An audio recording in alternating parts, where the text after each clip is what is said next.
Now please be seated in the presence of the Lord and be prepared and be ready sapagkat napakahalaga po, isa sa mga mahalagang aral na atin pong matanggap sa umagang ito. Sabi ko po, isa sa mga mahalaga. Amen. Ang aral na ito ay isa sa pinakamahalagang bahagi ng mga aral ni Kristo na dapat nating matunghayan at maunawaan at matanggap sa buhay natin. Lalo na sa panahon ngayon, that the rumors of wars,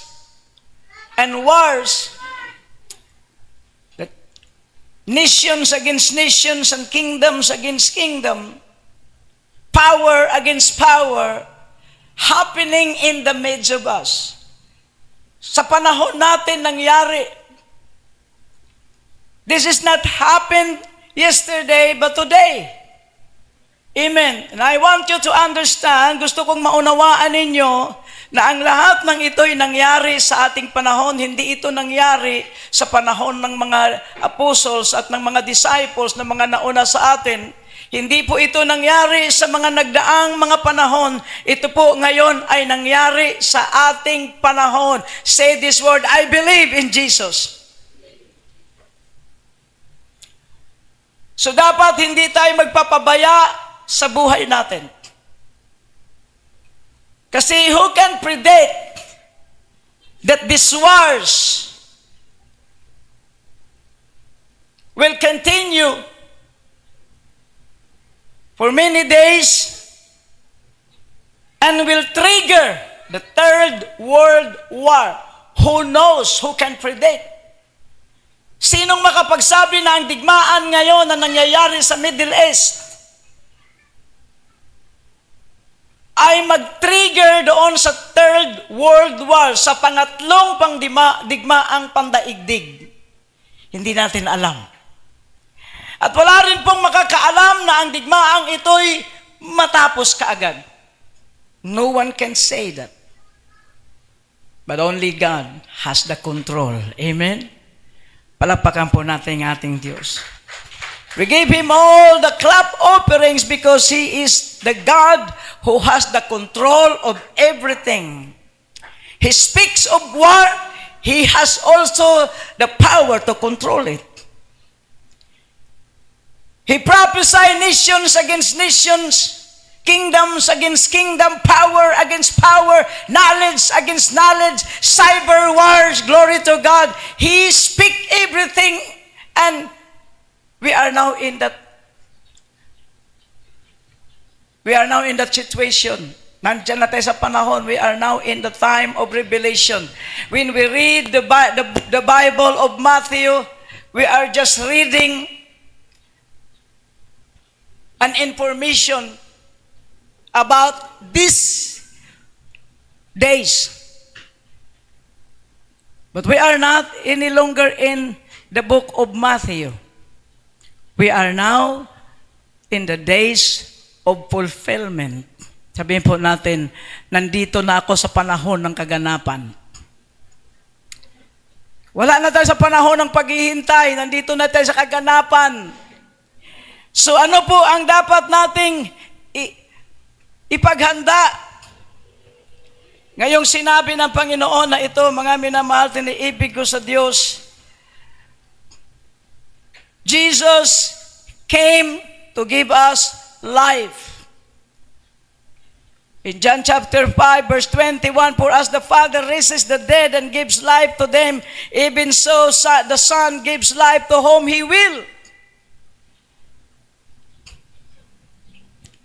Bakit kaya gusto niyang magbigay ng buhay sa atin? Wala ba tayong buhay? Sapagkat kung paanong ibinabangon ng Ama ang mga patay upang sila'y bigyan niya ng buhay, ganun din naman binubuhay ng anak ang gusto niyang buhayin. Amen. At mapalad ka sapagkat isa ka sa gusto ng Diyos na buhayin. And then you will ask a question, bakit? Patay ba ako? Yes, you are not dead. But you are going to death. Papunta ka doon. Your way is the way of death. My way is the way of death. Hallelujah. When we did not receive Jesus. Amen? Nung hindi pa natin tinanggap ang Panginoon, ang atin pong kalagayan, hallelujah, sa harapan ng Diyos, we are walking as dead. That's why Jesus came to give us life. Secondly, the kind of life we have is worldly.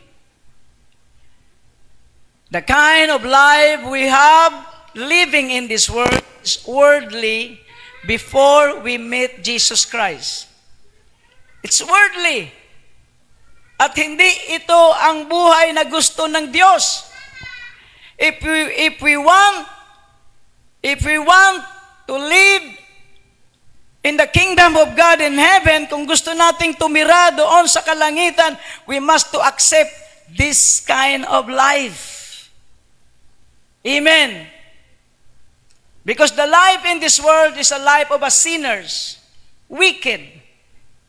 The life in this world are not qualified in the kingdom of God in heaven. That's why Jesus Christ came into this world to give us life. Because this is the only kind of life accepted to heaven that the heaven cannot deny. But the worldly life is always, hallelujah, can be denied in the kingdom of heaven. Ang buhay sa mundo ay hindi katanggap-tanggap sa langit. Kaya naman pumarito si Jesus upang bigyan tayo ng buhay. Ibig sabihin, bahaginan ka ng buhay, qualified to heaven. Naintindihan po ba natin? Kasi ang buhay natin bilang mga tao is not qualified. Hindi talaga katanggap-tanggap sa Diyos. It's not worthy to enter into heaven, to inherit heaven. But Jesus Christ came to make us qualified. Only the life of Jesus Christ imparted to you and me ay qualified sa langit. Kaya dapat po nating pag-aralang mabuti ang ating mga sarili kung natanggap mo na ba ito ang buhay. Kasi madaling, it is easy to receive Jesus Christ. Lord, I receive you. But the life is not easy to receive. Because sanay tayo sa galaw ng mundo. Sanay na sanay tayo sa galaw ng mundo. Amen. Glory to God. The Lord came to give us life. It doesn't mean that we have no life. Yes, of course, we have life. But our life is a worldly life, a sinner's life. Kaya nga kahit tinanggap mo na si Jesus, may labanan pa rin. Nakipaglaban ka pa rin sa iyong buhay dito sa mundo. Glory to God. Sapagkat hindi pa natin lubusang natanggap ang buhay na ibinabahagi ni Jesus sa atin. That's why there is still war between the spirit and the flesh. Amen. Mayroon pa rin, may labanan. Sa pagpunta pa nga lang sa simbahan, may labanan na kung ayaw mo o hindi. Mag-charge kaya ako o hindi. Mag-offering kaya ako o hindi. Laging may labanan. Manalangin kaya ako o hindi. Amen. There is always war.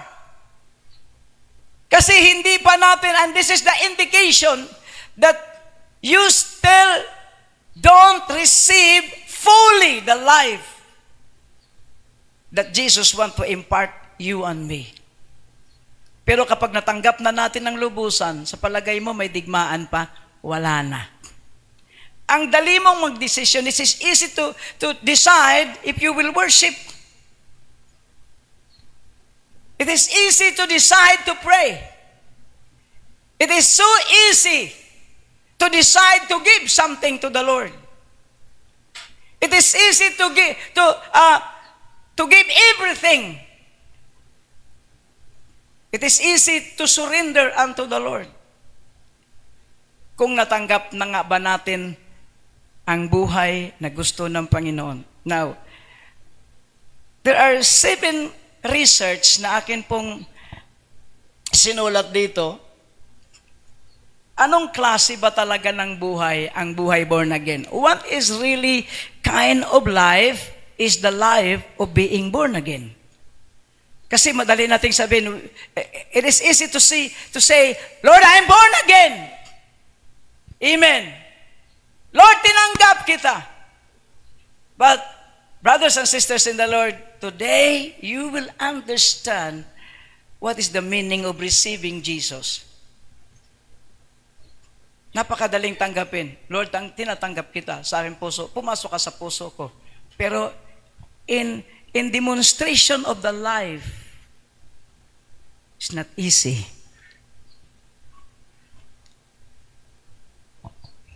In Romans chapter 6 verse 23, and you know this verse, so therefore we are living as dead because of sin.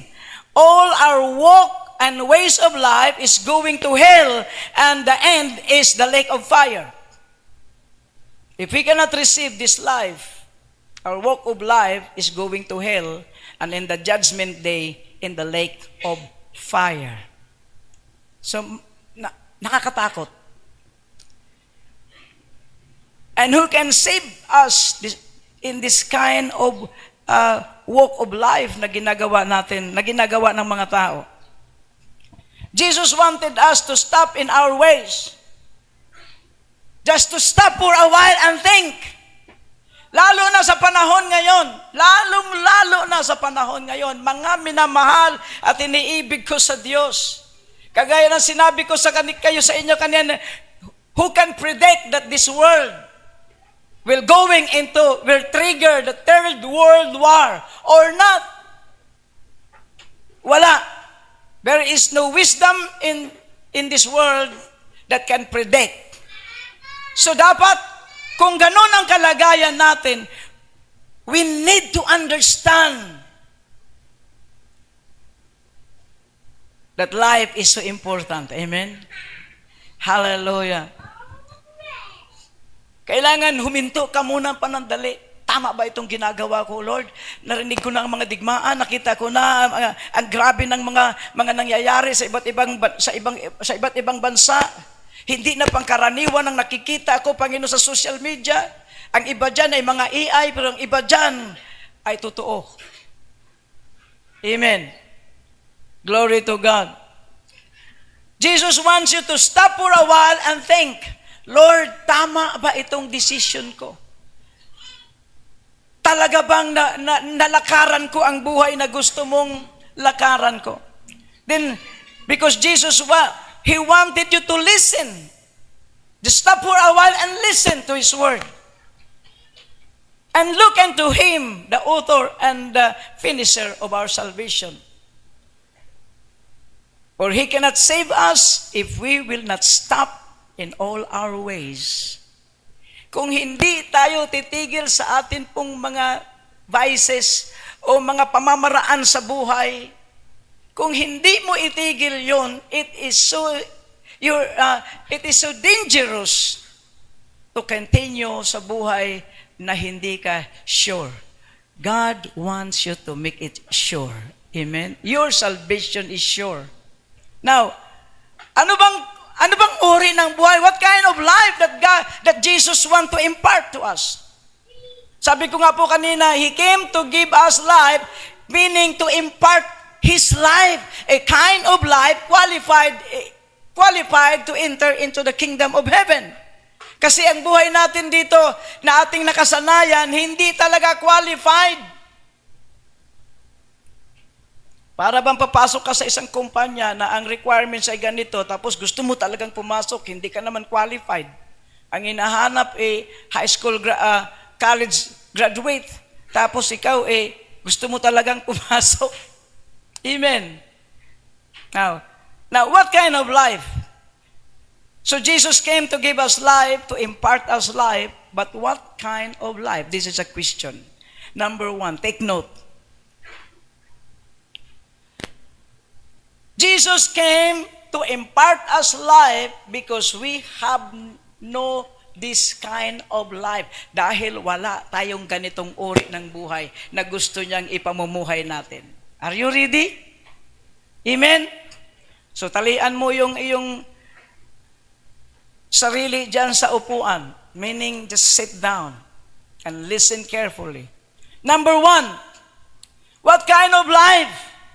It is biblically speaking, revealed to us, you and me, upang matiyak natin na kung matuloy-tuloy man ang digmaan, you need not to worry because Jesus will pick you up. Amen? What kind of life? A life, number 1, a life according to Him. Not according to you, not according to the world, not according to the kings of this world, not according to the system of this world, but according to Him. John chapter 1 verse 13. Do not live a life according to you. Because according to you, you are worldly. Kung para pa rin sa iyo ang uri ng buhay na gusto mo, then how can you be saved? John chapter 1 verse 13. Buhay na hindi ayon sa laman. Hipuin mo yung laman mo. That's your body. Yan po yung ayaw ng Diyos, yung gusto ng flesh, yung gusto mo ng karunungan ng laman. Then nasabi niya, hindi sa magitan ng dugo, yung connection mo sa tao, yung DNA mo sa tao. It's not according to the flesh, not according to the blood, nor in the will of man, but according to God. That's number 1. A life according to Him, not according to the world, not according to the flesh, not according to your will, but according to Him.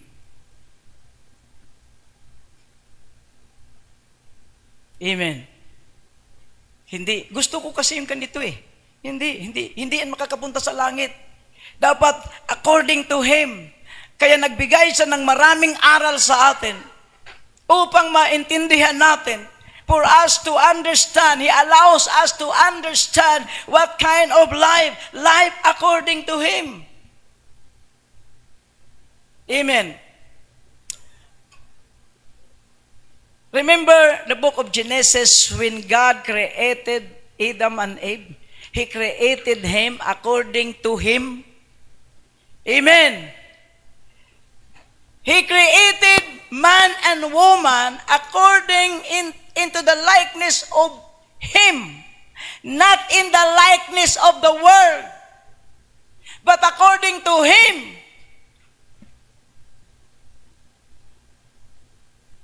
Kaya gusto niyang maibalik 'yon. Kasi lahat ng creation ng Diyos, all the creation of God, He created them by His word. But only man and woman He created by His hand. And notice, every creation of God according to His word remain forever. But man died. Why? Because there is weakness in man. He created it from the dust. So man is weak. Kaya sabi po ng 2 Peter, man is weak and the woman is weaker. The man is weak and the woman is weaker than man. Amen. Kaya mga minamahal ko sa Diyos, dapat mong maintindihan na ito pala ang gusto ng Diyos na buhay ko. Ngayon, kaya nga sinasabi sa aklat ng 2 Corinthians chapter 5 verse 17, if anyone is in Christ, he is a new creation.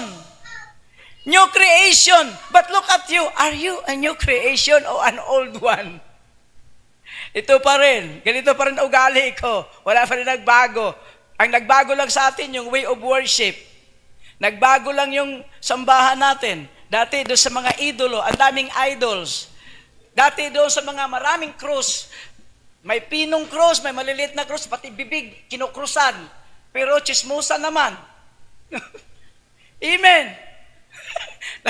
Natawa si Vivian. Ang daming cross. Oh, ganyan, pati dito, pati dito. Tapos, oh. Pwede lang, pati likod, kukrusan din. Pero mga backbiters naman. Tapos, pagkatapos sa pino-pinong cross, Pastor Kevin, tapos pinakamalaki. Yan. But there is no changes of life. But Jesus came to change the way of living. Praise God! Palapakan po natin ang ating Diyos. Sapagkat gusto niya, mag-create ka muli according to His Word. Because every creation of God according to His Word remain forever. The world created by His Word. The seas, the trees, kung hindi lang yan putulin ng tao, mananatili magpakailanman yan. Kung ang tao ay hindi pakialamangan yung puno, mananatili yan, walang namamatay na puno. Pinuputol lang ng tao. Pero nakita nyo sa mga virgin forest, sa mga talagang forest na ilang taon na, ilang libong taon na, ang lalaki ng puno, hindi namamatay. Because God created the trees by His Word. And everything that God created according to His Word will remain forever. Amen? Pero ang tao na ginawa niya sa kanyang kamay, namamatay. So Jesus came to give us His Word, that your second creation is according to His Word. Amen? Naintindihan mo na ngayon? Bakit we need to accept His Word? Because Jesus came to create you a new creation, not according to the handmaid of God, but according to His Word, because it is written, my Word will remain forever. And if God can create you and me according to His Word, then you will remain forever. Give Him a praise offering. Amen!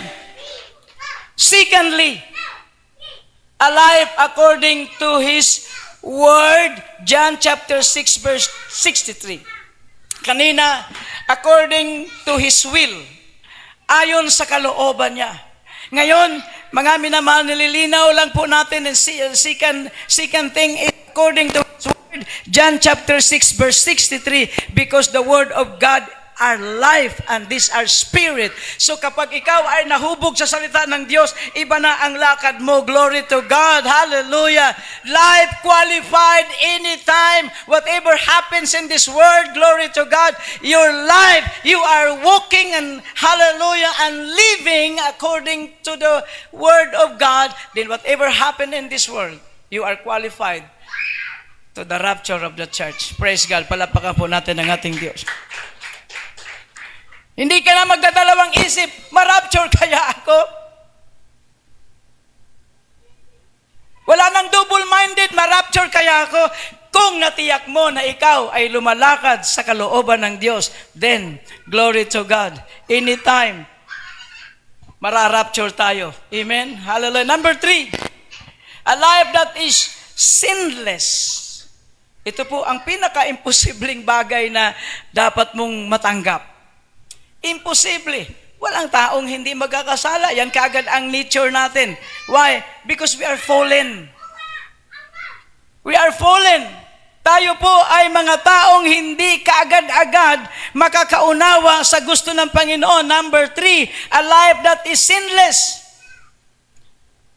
Ito po yung buhay na gusto ng Panginoon sa atin. A life that is sinless.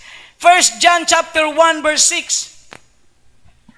In 1 John chapter 1, hallelujah, verse 6, it is written, if we say that we have fellowship with Him and walk in darkness, we lie and thus have the truth in us. In chapter 3, glory to God, in the book of 1 John chapter 3, verse 5, in chapter 3, verse 5, and ye know that He was manifested to take away your sins. Naparito siya para alisin ang iyong kasalanan. Kung inalis na nga ni Jesus ang iyong kasalanan, mayroon bang natira? Mayroon bang natira kung ang Diyos ang nag-alis ng iyong kasalanan? Is there any single sin left? Mayroon, wala? Wala. Kapag ang Diyos ang nagpatawad sa iyo, may matira o wala? Wala. Pero may mga panibagong kasalanang nagagawa ang tao. Amen? Pinatawad tayo sa mga luma nating kasalanan sapagkat inalis niya sa magitan ng kanyang kamatayan sa krus. When Jesus Christ died on the cross of Calvary, He take away all our sin, nothing left to the world. But there are always sin after you receive salvation. Mayroon. Kaya sabi dito sa 1 John, kung sino mang nagkasala, ay humingi ng tawad sa Diyos kaagad-agad. Kaya nga sinabi, wag nang palubugin ng araw sa iyong kasalanan o sa iyong galit. Oh, glory to God. If we confess our sins, He is faithful and just to forgive us our sins and to cleanse us from all unrighteousness. Kung sino man, kung makagawa ka ng kasalanan after you receive Jesus, after you receive forgiveness, after Jesus healed your sin, you have the right to say, Lord, nagkasala ako kanina, forgive me. He will take it out from you para manatili kang malinis. Amen? That you can live, hallelujah, a life, a kind of life, sinless. Because you always ask the Lord, forgive me, Lord, forgive me, Lord. Then He is faithful and just to forgive your sin. That's why we can walk and live without sin. But yung atin pong isipan, yung intellect natin, hindi po ito makapaniwala kaagad. Mahirap panampalatayanan na ikaw ay nabubuhay na walang kasalanan. Amen. Mahirap. Pero ang dapat mong gawin, magtiwala ka na lang sa Diyos. Amen. Hallelujah. Number 4.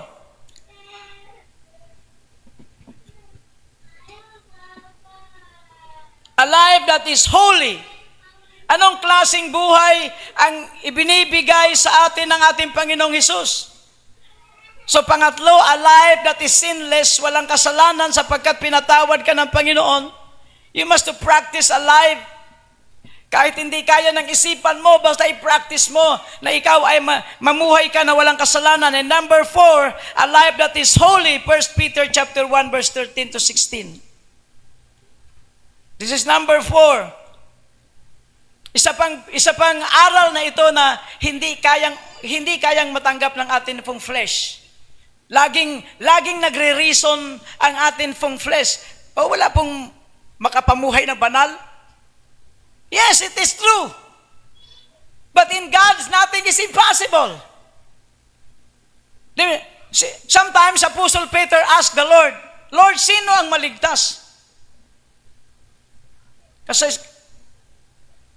Kasi nahirapang unawain ni Peter yung sinasabi ng Panginoon. Patungkol po doon sa isang mayaman na sabi niya, mahirap sa isang mayaman ang maligtas. Din ang sabi ni Peter, sino ngayon ang maligtas? Kung ang mayaman hindi maligtas, paano pa kaming mga mahirap? Amen. Nagtanong si Pedro, who can be saved, Lord? We left everything to follow you. Then Jesus said, it is impossible to man, but possible to God. Amen. Palapakan natin ang ating Diyos. So the same question, who can be holy? The same question. The same question you can raise to God. When the Word of God say, you must to live holy. Because God make you holy. Pero hindi mo kayang abutin yung aral na ito, na aral ng Diyos sa atin, because you always looking into yourselves. Di ba? The Word of God says, look unto Jesus. Do not look to yourselves. Because when you read the Bible and look to yourselves, you cannot believe.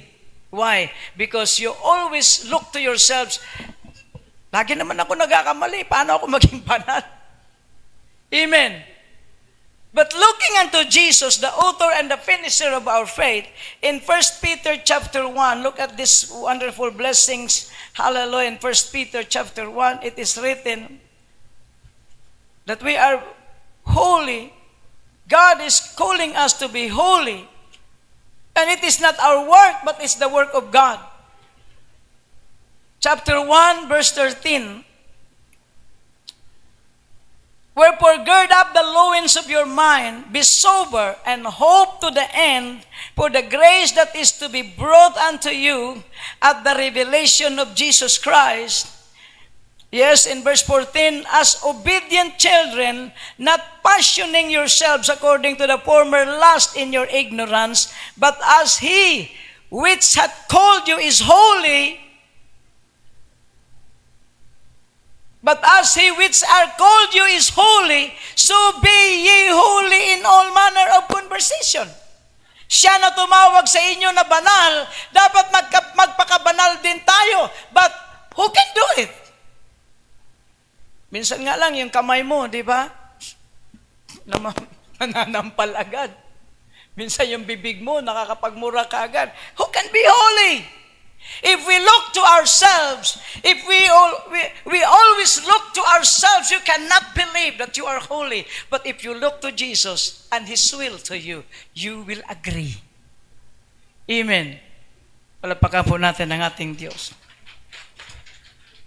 Sabi nga ng mga Amerikano, pag tinitignan ko kayo, naisip ko yung mga Amerikano, ang mga Pilipino raw, kapag nakatingin, hindi mo alam kung nag-agree o hindi kasi hindi makapagsalita ng Amen!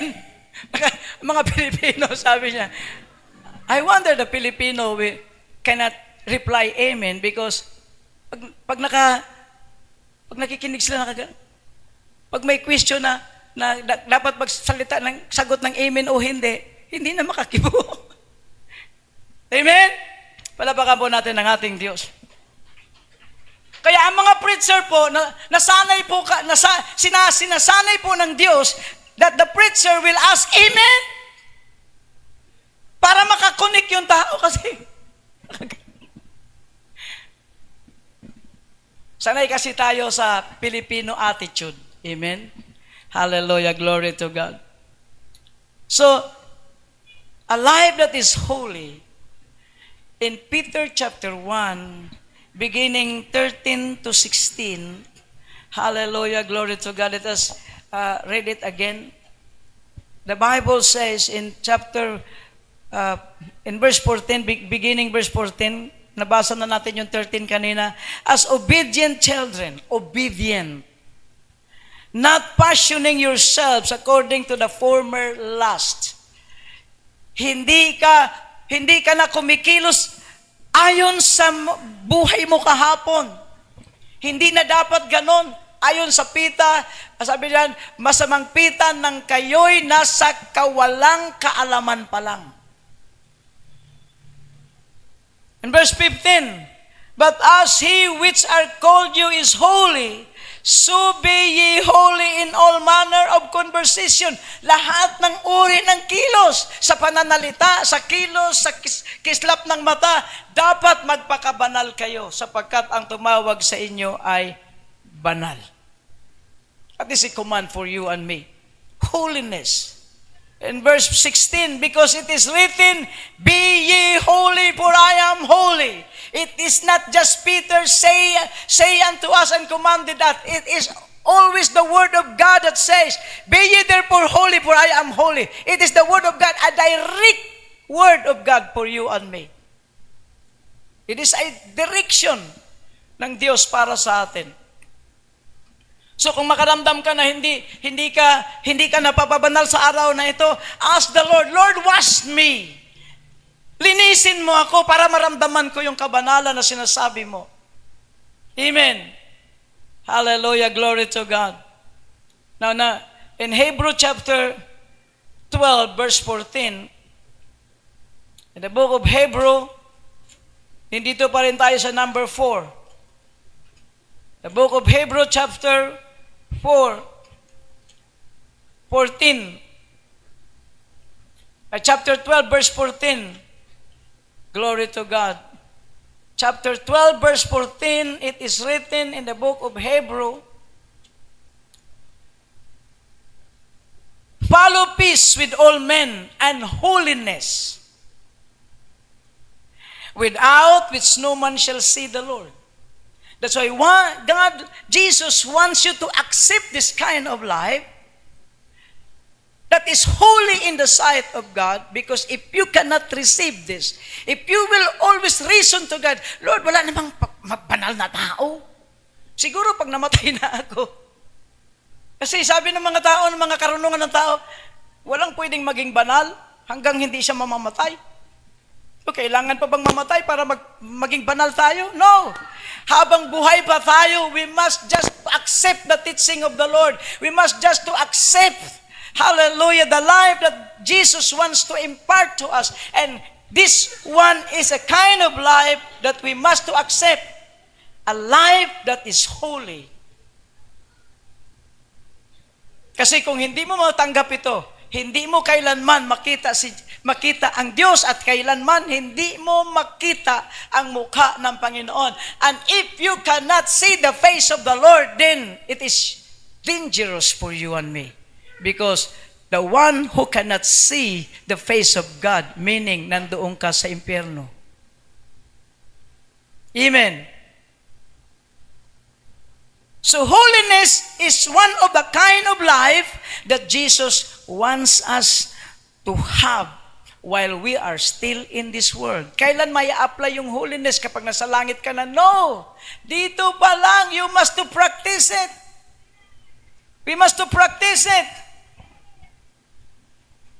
And then in Ephesians chapter 1 verse 4, just open your Bible paatras sa Ephesians chapter 1 verse 4. Hallelujah, glory to God. Ephesians chapter 1 verse 4, according as He hath chosen us in Him before the foundation of the world, that we should be holy. 100 of times that the Word of God speaks about holiness. And this is the kind of life, being born again. This is your life. This is my life. This is our life. Kaya nga pinapaiwas ka sa mga masasamang gawain, sapagkat gusto niyang tanggapin mo ang buhay na pinabanal ng Diyos. Amen? Kaya pinapaiwas niya tayo sa mga chismisan, pinapaiwas niya tayo sa mga maruruming gawain. Sabi doon, huwag kang humawak ng marumi at ikaw ay aking tanggapin. Do not touch what is unclean and I will receive you. Yan po nakasulat sa 2 Corinthians chapter 6. Huwag kang humipo ng marumi, tatanggapin kita, thus saith the Lord. That is a life of being born again. Kaya mahirap po magsabi ka na born again ka, tapos nandun ka pa sa ganun-ganon. No. Kagaya nung last Sunday, Pastor Kevin, may nahuli sa ganun-ganon. Hindi ko alam kung... Kasi pinapaiwas ka ng Diyos sa ganon. Hanggat hindi mo tanggapin ang buhay ni Jesus. Kahit na nandyan ka nakikinig, pero hindi mo naman tinatanggap, mapapahamak po tayo. In this world there is tribulation, but in God there is peace and salvation. Palapakan natin ang ating Diyos. Amen. Now, number 5. Nagtitake note ba kayo? O ipasa na lang namin sa inyo. Number 5. What kind of life, Lord? When I asked the Lord, Lord, you came to give us life. What kind of life? And He gave this to me. Number 5, a kind of life, a righteous life. What kind of life? A righteous life. Matuwid. Paano ka maging matuwid? Paano? How? In Romans chapter 4, verse 3, it is written, the book of Romans chapter 4, that we must to live a righteous living sapagkat yan ang gusto ng Diyos sa atin. Hallelujah! Romans chapter 4, verse 3. For what saith the scripture? Abraham believed God and it was counted unto him for righteousness. Napakadali lang pala. It is so easy to have a life righteous when we believe God. And how can you believe if you will not believe the Word of God? To believe God is to accept the Word of God. To have faith in the Lord is to believe what God says to you. Marami pong mga tao, there's so many people that says, I believe in God, but when they hear the Word of God, oh, salita lang ng tao yan, sinulat lang yan ng mga tao, they cannot believe. Pero kapag historya ng mga tao, nagbabasa ka ng telenobela ni Jose Rizal, yung mga sikat na artista, isinulat ng mga tao. Mayroon kang mga novel sa kanila. May paiyak-iyak ka pa. Pag may drama ang binabasa mo, nakakalungkot naman ang buhay niya. Inaapi siya. Pero bakit pagsalita ng Diyos, sasabihin mo, sulat lang ng tao yan. Pero pag comics, tuwang-tuwa siya. Tiwalang-tiwala siya. Tao din naman ang sumulat nun. Patungkol sa tao, patungkol sa mga comics, patungkol sa mga joke, naniniwala ang tao. Pero kapag salita ng Diyos, ang babasahin mo sa kanila, naka-ismid na. Ang lalim ng dimple. Why? Sapagkat ang tao hindi talaga tumatanggap sa Diyos. Ang tinatanggap niya, yung tao. Kaya tinan mo sa mga relihiyon, puro tao yan eh. Gawa ng tao, lahat gawa ng tao, likha ng tao, mga batas ng tao. Tuwang-tuwa sila, ang dami, million sila because man will receive man. But blessed is the man who will receive God. Palapakan natin ang ating Diyos. Hallelujah, glory to God. Righteous. Paano maging righteous? Just apply the Word of God because the Word of God is righteous. Ang mga utos ng Diyos kapag ginagawa mo, righteous ka. Kapag sarili mong kagustuhan ang ginagawa mo, self-righteousness ang tawag dyan. But if you apply the Word of God, you are righteous because the Word of God is righteous all the time. Amen? Hallelujah. Number 6. Alive with faith. Ang buhay na may panampalataya. Paano matanggap ang pananampalataya?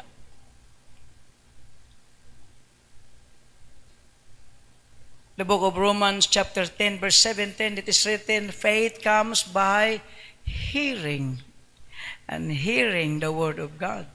Marami pong nakaalam dito sa verse na ito.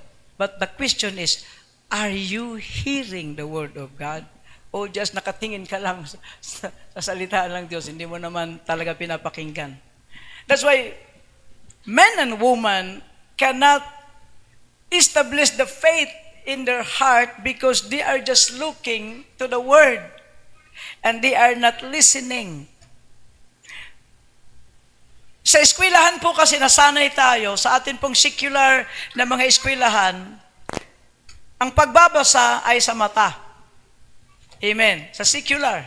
Kaya sanay na sanay tayo kapag nagbabasa ng Bible, we cannot open our mouth while reading the Bible.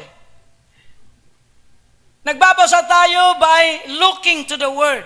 Kasi nasanay tayo sa mga eskwelahan sa secular, reading every word by sight. And you cannot gain faith kung yun pa rin ang application mo. If you apply that knowledge from the secular school, reading the Bible by your eyes, you cannot gain faith because it is written, faith comes by hearing, and hearing the Word of God. Kaya kapag nagbabasa ka, when you read the Bible in your house, open your mouth wide. Let your ears listen to the Word to establish the Word of faith sa puso mo. Hindi lang dito ka nakikinig. Hindi ko na kailangang basahin sa bibig yung Bible. Mayroon namang linggo. Malakas ba ng boses ng mga pastor doon? Maglinggo lang. But the problem is you cannot hear me in Monday. You cannot hear Pastor Kevin on Monday. Amen. You need to open your Bible and read the Bible by your mouth. Speak it that your ears will hear the Word of God. Sa eskwelahan, pagdating sa eskwelahan nyo, sundin mo yung mga teacher doon na, wag magbasa ng maingay. Yun. Sa eskwela, secular yun. Pagdating sa Diyos, magkaiba. Amen? Read your Bible by your mouth. Let your ears hear it, that your soul will establish faith inside. Glory to God. Amen? Palapakan po natin ang ating Diyos. Alive with faith. Hebrews chapter 12, verse 1. In the book of Hebrews chapter 12, kailangan po nating may panampalataya. Magkaiba po yung naniniwala ka lang na may Diyos. It is so big different when you believe that there is God. But God required us faith. Believe with faith. Believe is not sufficient. It's not enough. But you need to have faith in God. Lahat ng tao naniniwalang may Diyos. Pero iba ka na ikaw ay may pananalig, may tiwala sa Diyos. Nakilala ng lahat. Amen? Praise the name of the Lord. Hebrews chapter 12, it is written, looking unto Jesus, the author and the finisher of faith. Wherefore, seeing we also are compassed about with so great a cloud of witnesses, let us lay aside every weight and the sin which doth so easily beset us, and let us run with patience the race that is set before us, looking unto Jesus, the author and the finisher of faith. Dito pa lang sa verse 1, eliminated na yung sin. That's why you must believe that you are holy. Sapagkat habang nakatingin ka sa Panginoon, He imparted you holiness. Every time we listen to the gospel of Jesus Christ, He cleans us. Para kang naligo. Every time you worship the Lord, you're taking a bath in the spirit and even in the soul. Nililinis ka kapag ikaw ay nag-worship sa Lord. Sapagkat sa tuwing papasok ka sa presensya ng Diyos, para kang pumapasok sa shower. Nililinis ka lahat ng dumi mo, tanggal. Hindi ikaw ang nagsasabon, siya mismo, sinasabunan ka niya. Habang nag-worship ka, you feel clean. Hallelujah! Pero kung hindi mo nararamdaman ang ganon, there's a problem in your heart when you worship the Lord. Kaya nagtataka ka, bakit si Sister Nicole, bakit ganon? Kasi dama niya eh. Amen. Bakit si Pastor Kevin, bakit nagtatangs ka agad? Kasi naramdaman niya, pinapaliguan na siya, kinikiliti na siya. Amen! At kung mayroong guilt doon, kinukurot na ng Diyos, inaalis na, tinatanggal. Kaya umiiyak, nararamdaman niya ang kilos ng Diyos sa buhay niya. If you cannot feel this kind of feeling sa buhay mo, kapatid, magulang ko sa Panginoon, then there is a problem in your heart. Amen? Pastor. There's a problem in your heart. Kapag hindi mo nararamdaman ang ganitong uri ng pakiramdam when you worship the Lord, there is sickness in your heart. mayroong patay sa bahagi sa buhay. At kapag hindi yan mabuhay, Jesus came to give them death, life. Amen! Kaya kapag hindi yan mabuhay sa iyo, kapatid, magulang ko sa Panginoon, may problema ang iyong pagsasabi. Maraming mga sumasamba na walang nararamdaman. Tingnan mo yung ating mga musikero kapag sila ay naramdaman nila pumipigil na sila. Amen. Tingnan mo yung sumli, naramdaman na nila. Not because there is problem, may mabigat na problema, pero yung pagtuha ay dahil naramdaman siya. Amen! Malabakan po natin ang ating Diyos. Kaya kung hindi mo pa mararamdaman ang ganitong uri ng pakiramdam, there is a problem in your spirit. And you need to bow down to the Lord. Help. Tulungan mo ako, Diyos, na maramdaman kita. Kasi buhay po ang Diyos eh. He is alive. He is not dead. Diba? God's not dead. He is alive. God's not dead. He is alive. I can feel Him all over me. Kanta lang ba yun? Hindi totoo po yun. Naramdaman ko siya sa ulo ko. Naramdaman ko siya sa shoulder ko. Naramdaman ko siya sa kamay ko. Naramdaman ko siya sa hips ko. Kaya napapasayaw ako minsan. Amen? I can feel Him all over me. God's not dead. He is alive. Oh, tayo nga tayo. Oh, wala. Tayo nga tayo. Sige nga, tingnan ko kung makagalaw yung ulo mo. Yeah, tayo. Amen? Ito, exercise tayo, brother. No? Brother Charlie. Brother Richard. Now, let us have a little exercise. Glory to God with these songs. Okay, ready? Are you ready now? Okay. God's not dead. He is alive. God's not dead. He is alive. I can feel Him all over me. One more time. God's not dead. He is alive. God's not dead. He is alive. I can feel Him all over me. I can feel Him on my head. I can feel Him on my shoulder. O, tinan mo, walang shoulder. Nakaganon lang yung iba. Wala na, patay na agad. Amen. Hallelujah. Yan. Janet, alam mo sayawin to? O, sino? Si Kevin, halika dito, Kevin. Si Aaron, halika dito, Aaron. Gumaganon-ganon si Aaron eh. Yan, okay, praise God. Okay, sabayan natin ang awit na ito. Amen. Hallelujah. Dito kayong dalawa. Yes. Dito ka, Sister Jeneline. Okay, let's sing and dance to this song. Amen. One more time. Dead. He is alive. Oh, yan. Tingnan nyo. He is alive. I can feel Him all over me. Oh. Yan. Yes. Yes, Lord. And I know. Yes. Dead. He is alive. God's not dead. Yes, He is alive.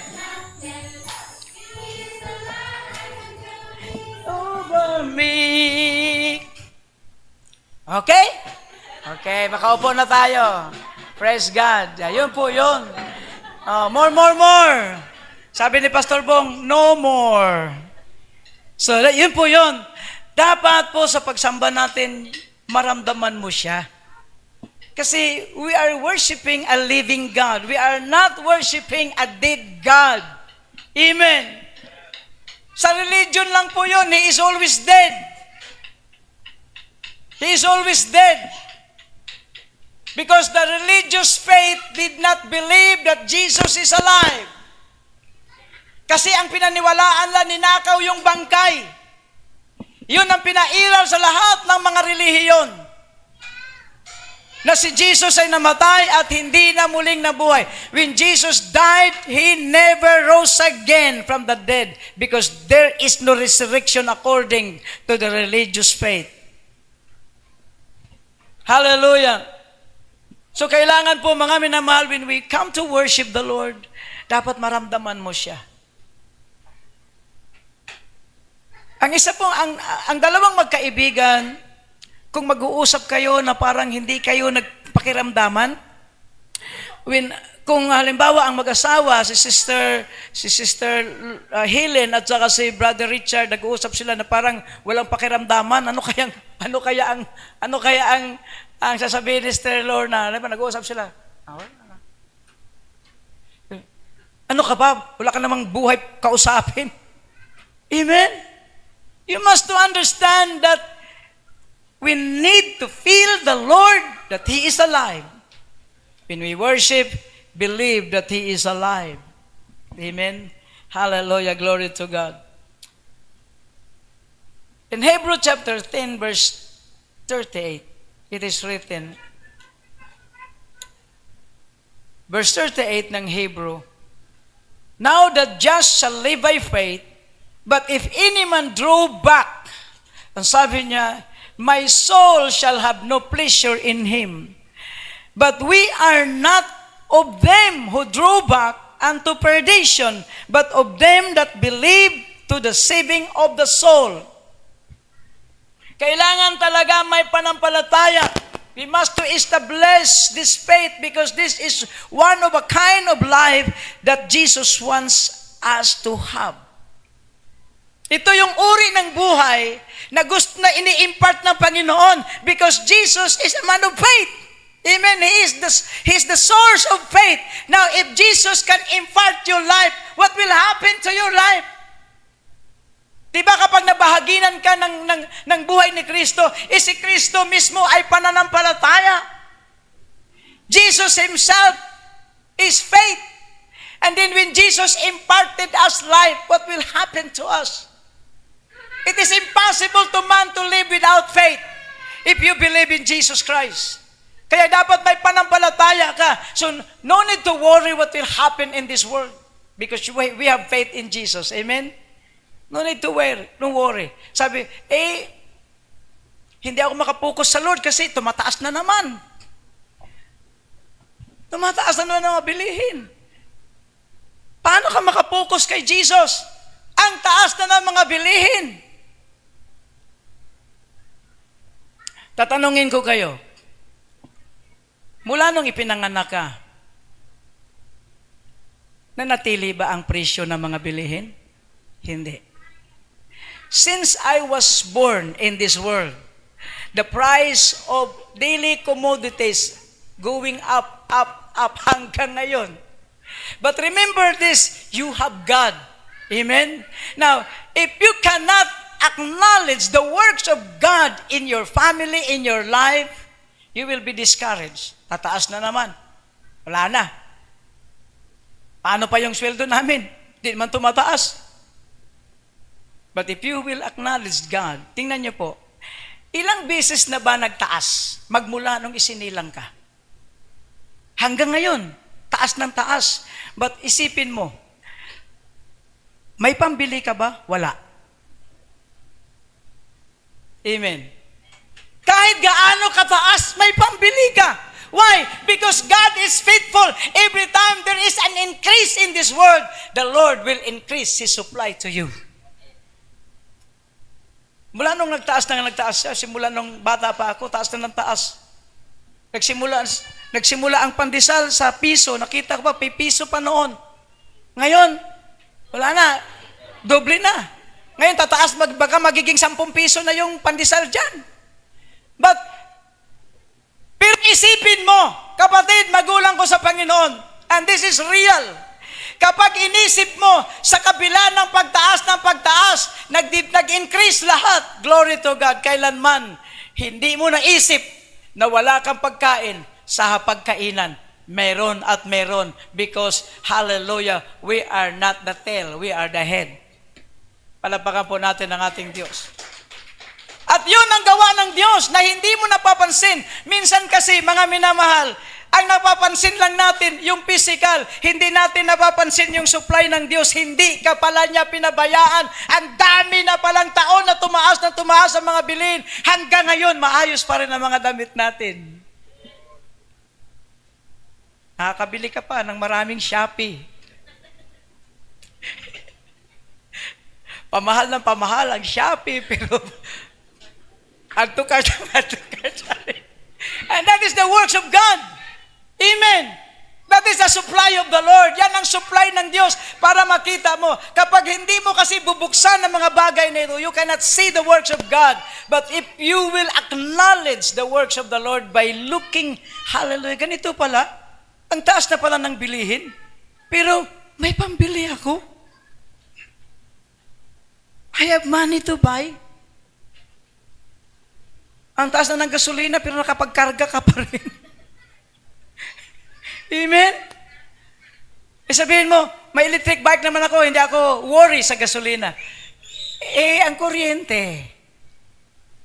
Amen. Kasi pag tumaas ang gasolina, tataas din ang kuryente. Lahat yan. But do not worry. Because you are not the tail, you are the head. Amen. God will supply. He is so faithful when He says, I will supply your needs. Palapakan po natin ang ating Diyos. Wala nang pataas ng pataas. Tinitignan ko ang Diyos.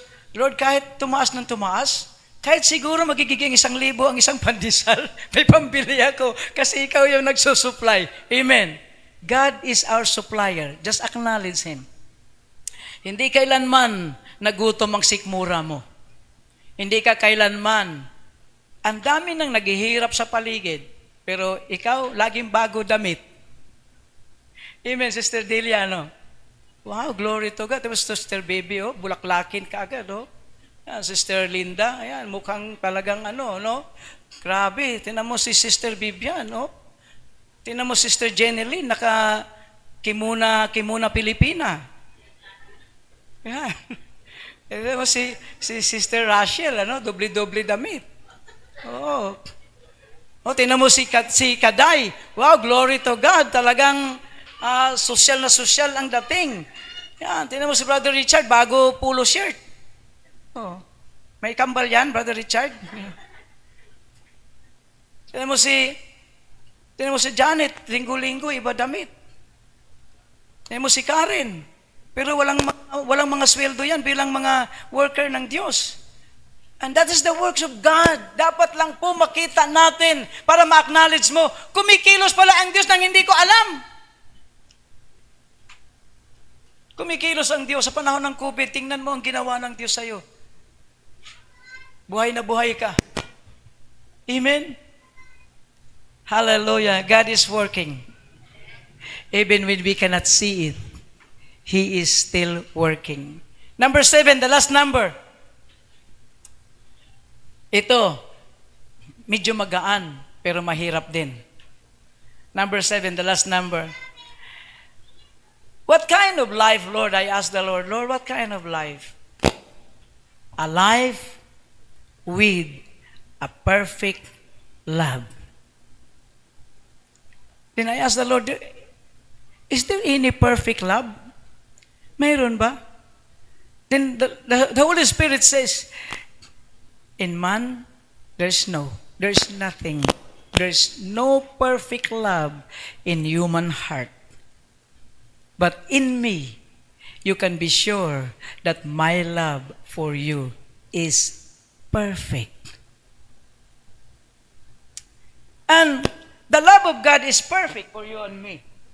And it is written, perfect love. Now, dito dapat paniwala ka. Dapat paniwalaan mo. Mayroon talagang banal. Mayroon pala talagang kabanalan. Hindi sa'yo nang galing, kundi galing din sa Kanya. Perfect love covers the multitude of sin. Palapakan natin ang ating Diyos. Hallelujah! Alive with a perfect love. 1 John chapter 1, verse 4. Alive. Hallelujah, glory to God. 1 John chapter 4, verse 17. Chapter 4, verse 17.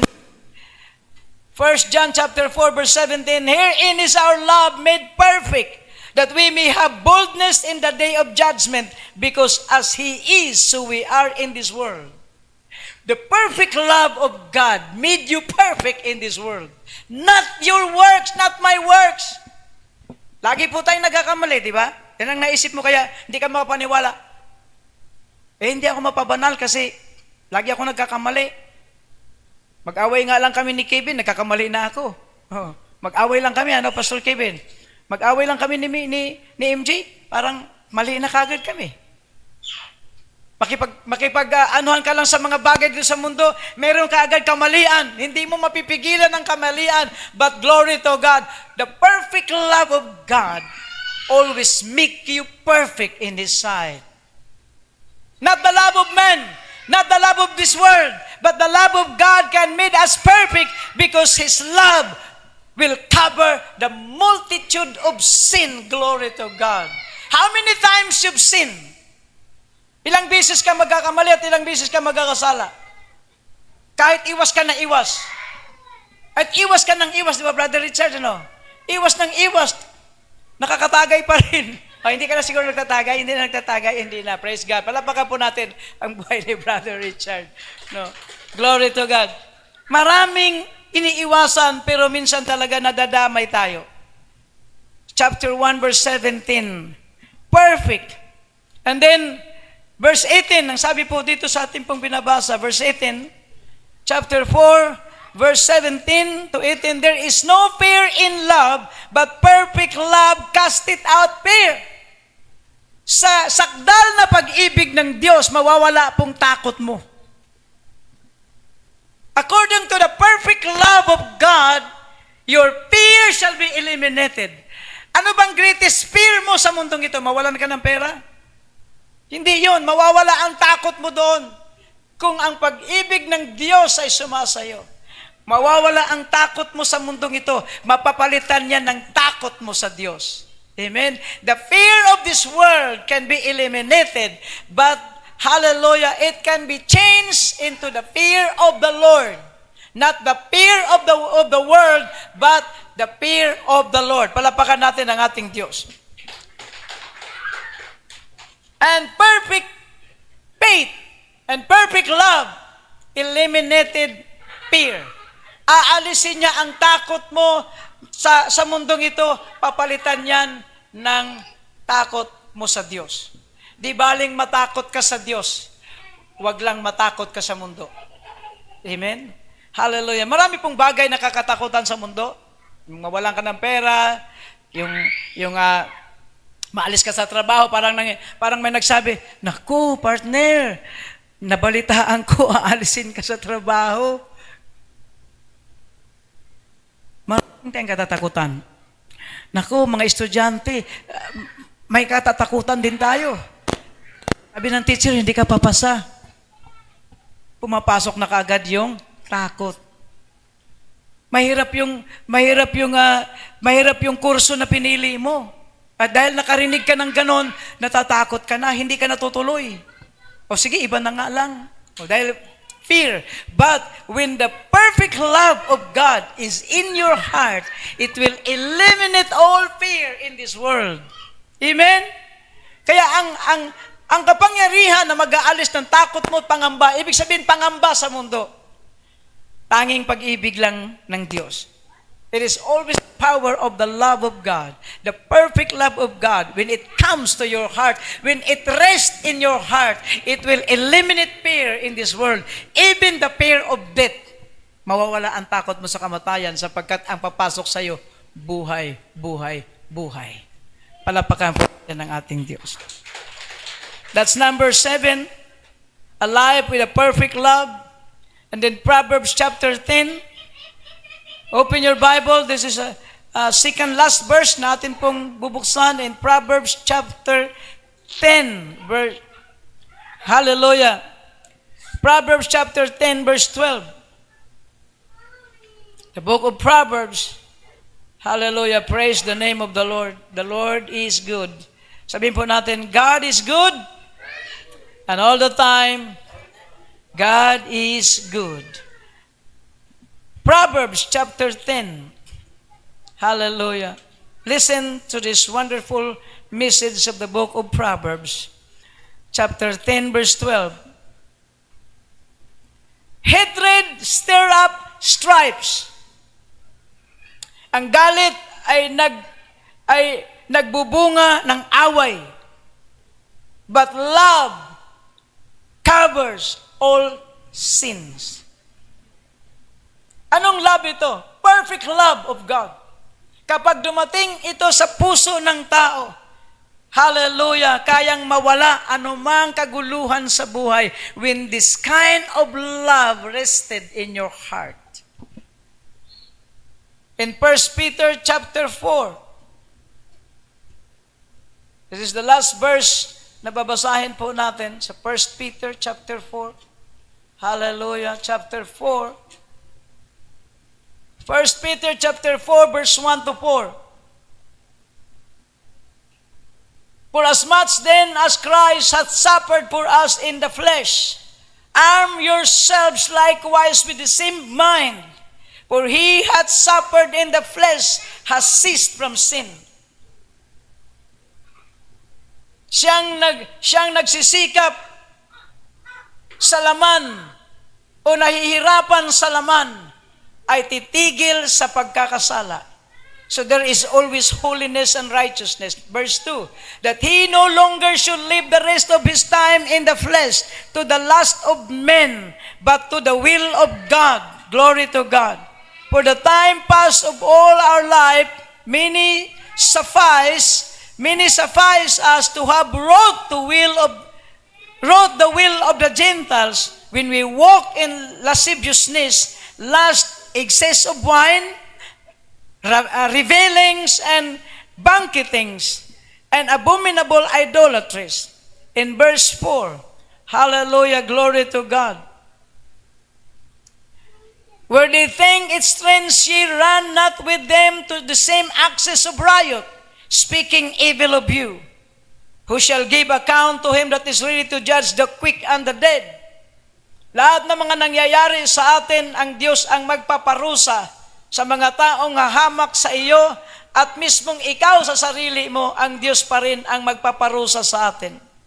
Hallelujah. This is written in chapter 4, the 1 Peter, and then sa verse 8, and above all things, have fervent charity among yourselves. Charity is love.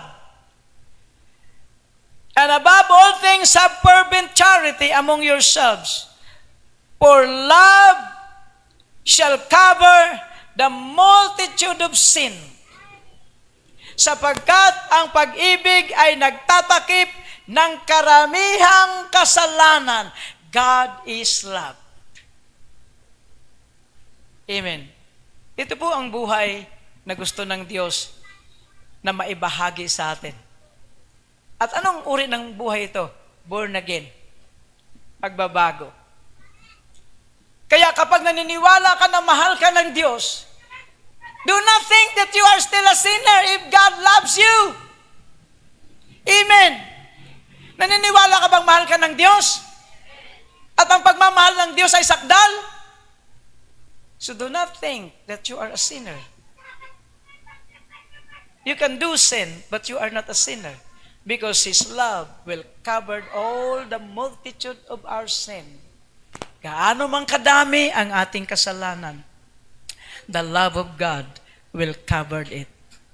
Ang makikita ng Diyos sa iyo ay ang pag-ibig niya sa iyo. Sa tuwing titignan ka ng Diyos, every time you pray, He will always see the love that He gives to you.